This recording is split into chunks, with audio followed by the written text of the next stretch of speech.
अस्सलाम वालेकुम नाज़रीन, मैं हूं हुरैन फातिमा और आप देख रहे हैं हिमायती न्यूज HD चैनल।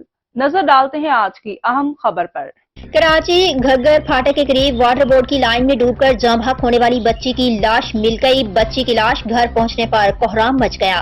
तफसीलात के मुताबिक कराची में घग्गर फाटक के करीब वाटर बोर्ड की लाइन में डूबकर जाँ बहक होने वाली बच्ची की लाश निकाल ली गई। बच्ची की लाश कानूनी कार्रवाई के अस्पताल के बाद घर मुंतकिल कर दी गई।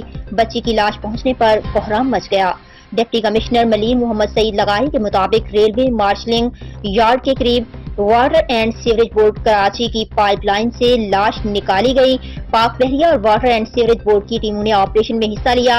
8 साल की बच्ची सोनिया वलताज मोहम्मद कलमती 2 रोज कबल पानी की लाइन में डूब गई थी। अब तक के लिए इतना ही। मज़ीद खबरों और अपडेट से बाखबर रहने के लिए देखते रहें हिमायती न्यूज HD चैनल।